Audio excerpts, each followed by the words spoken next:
Kan daawwachaa jirtan televezyiinii OBS qophii dhangaatii dhangaan keenya ammas akkuma tuffetti jira.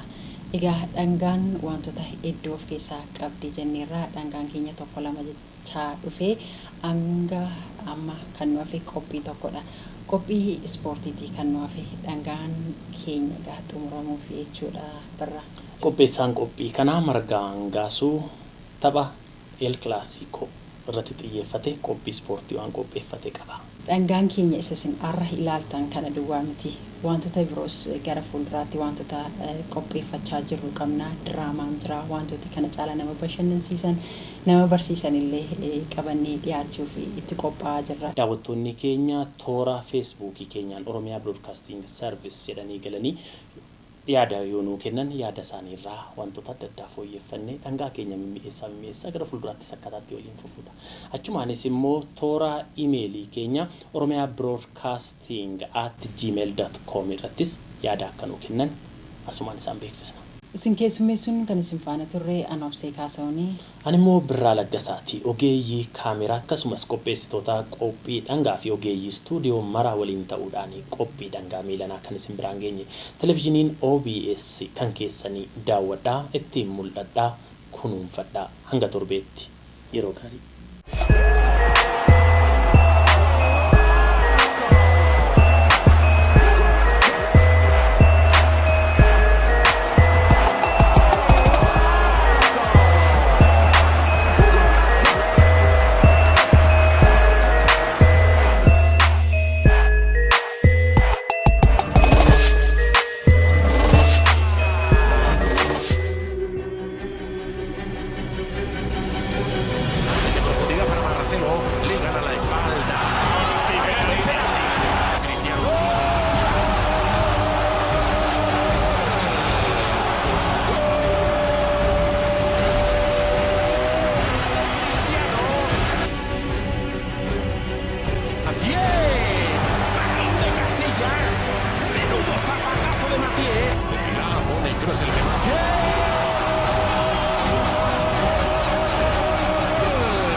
¡Qué golazo!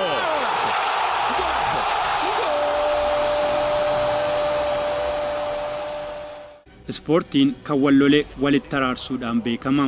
Kanaaf immoo fakkeenyota garaagaraa kaasuun ni danda'ama. Kun akkuma jirutti ta'een kan Baarseloonaa fi Real Madrid garuu kana bira darbee hanga du'aa fi ajjeechaatti qaqqabeera.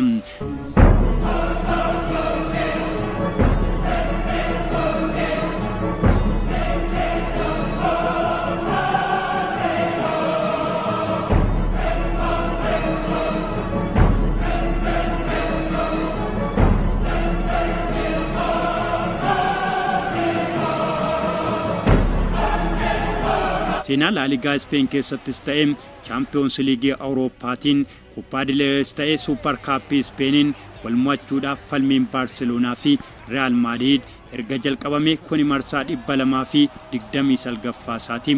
Mo'atamuu jechi jedhuun hawaasa addunyaa biratti jecha baay'ee jibbisiisaadha. Dorgommiin jiraannaan garuu mo'achuun yookaan immoo mo'atamuun wanta hin oolledha.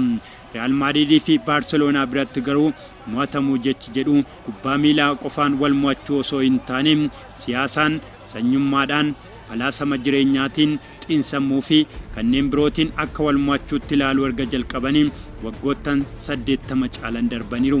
Keessattuu bara 1930 keessa olaantummaan Real Madrid siyaasaan, dinagdeedhaan akkasumas abbaa irrummaa agarsiiseen Kaataaliyaanonni deeggartoonni taphattoonni fi hojii gaggeessitoonni Baarseloonaa dorgommii Real Madrid fi Baarseloonaa akka dorgommii qofaatti osoo hin taane akka dorgommii oliitti ilaaluu jalqaban.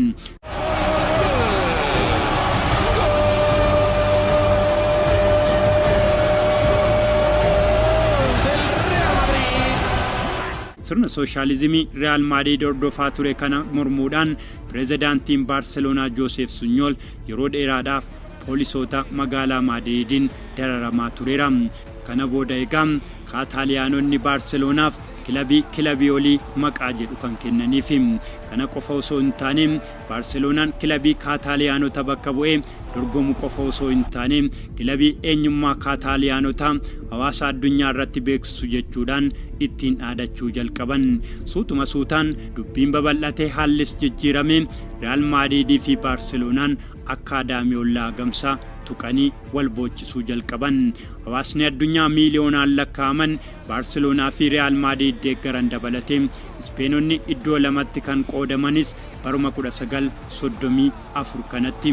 Kanneen sirna mootii Real Madrid deeggaran hidhannoo adii Real Madrid deeggaruu yoo jalqaban gariin immoo Kaataaliyaanota waliin garagaluudhaan Real Madriditti dugda garagalfatan. Hidhannoo adii Real Madrid faallessuufis gurraachaa fi diimaa walitti makuudhaan hidhannoo har'a Baarseloonaan ittiin addunyaa irratti beekamu wadhisiifatan. Dorgommiin Real Madrid fi Baarseloonaa kunillee baruma kanatti maqaa El Clasico jedhu argate. Jibbinsa guddaa walirraa qabaniif jecha kilaboonni lamaan magaalota gurguddoo Ispeen lamaan qabdu keessatti kan hundaa'an Real Madrid fi Baarseloonaan har'a namoota miiliyoona 500 caalaniin addunyaa kanarratti daawwatama.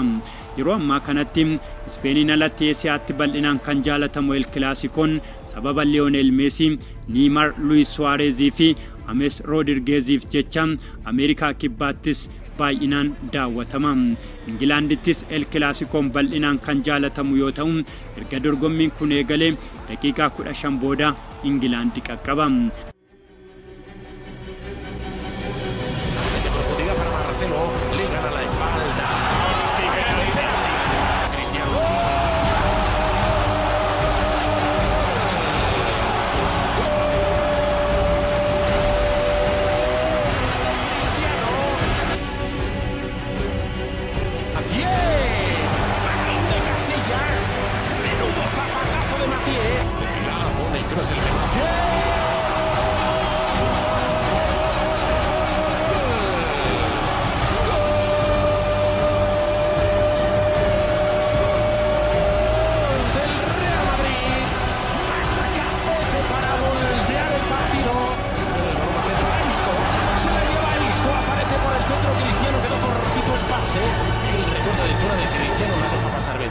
James, qué golazo.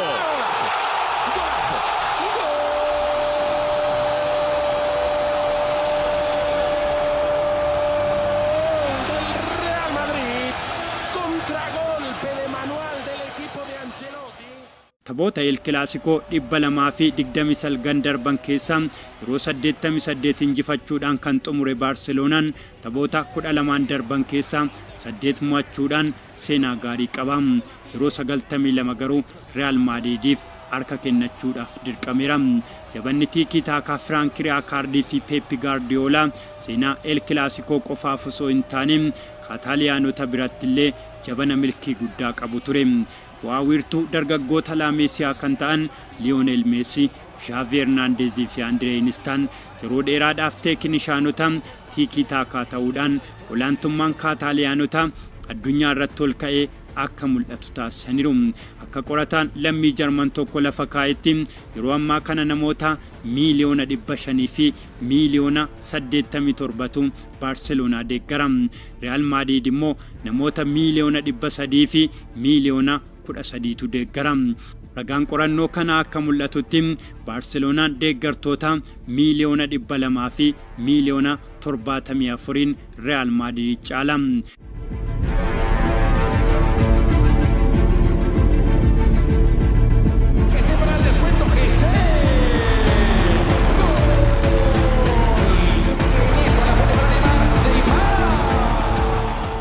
Baroonni 1930 keessi seenaa Baarseloonaa keessatti seenaa indagatamneedha.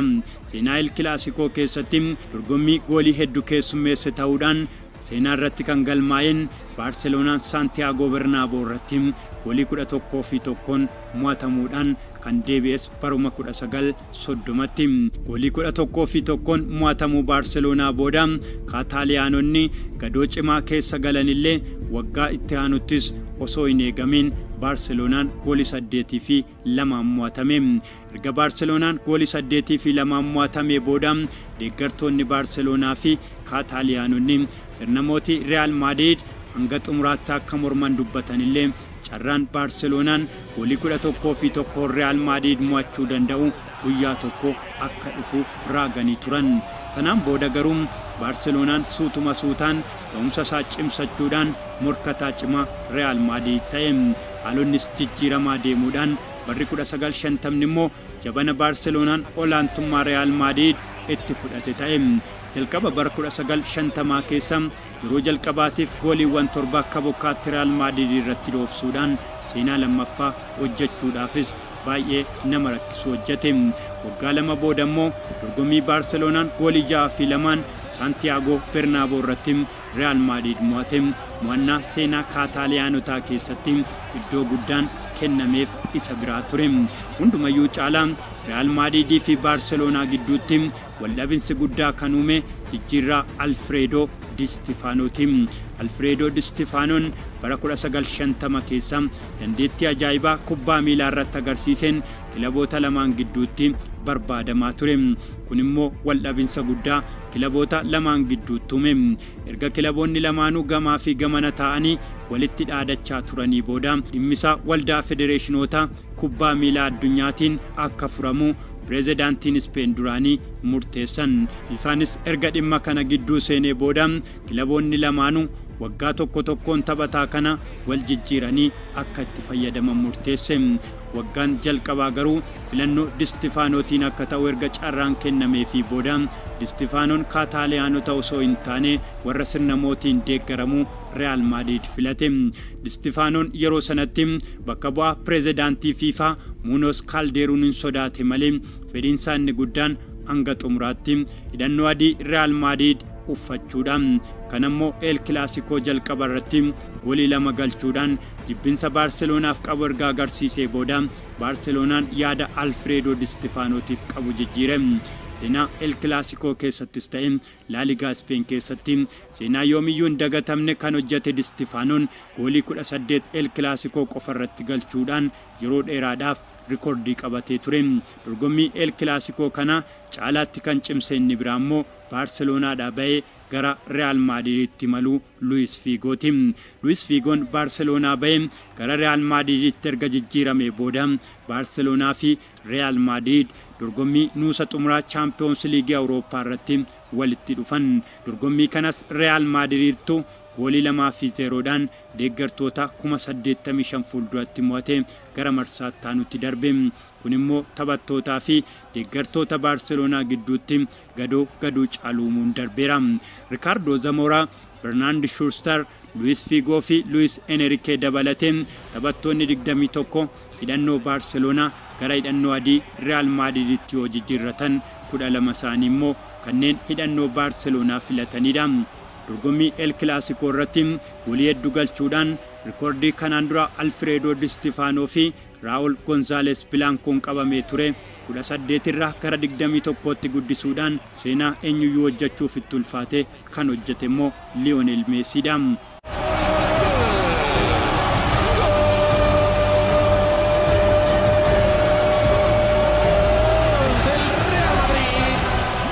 Yeroo afur walitti aansee taphataa cimaa addunyaa jedhamuudhaan seenaa eenyuyyuu hojjetee hin beekne kan hojjete Lionel Messiin seenaa Kaataaliyaanota Spain keessatti iddoo guddaatu kennamaafi.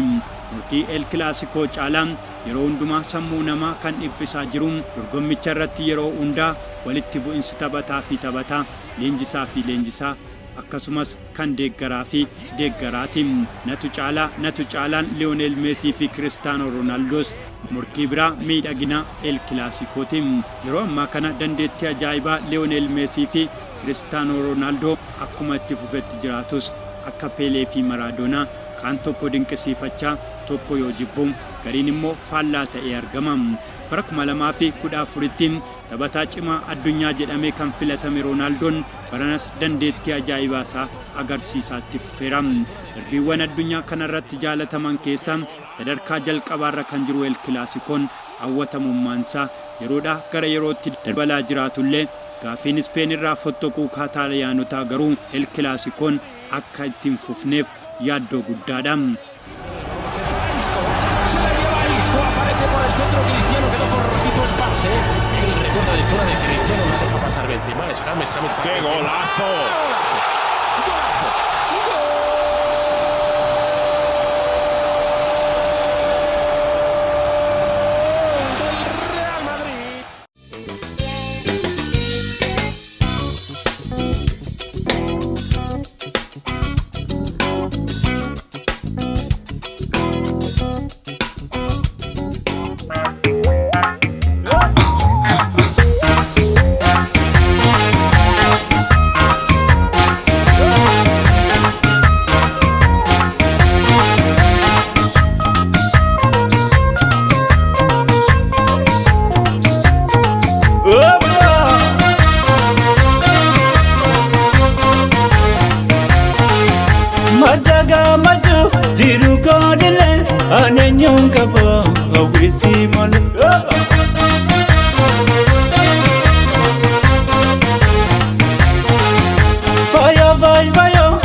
hawwii koo qalbii madda gammachuu jiruu kootillee.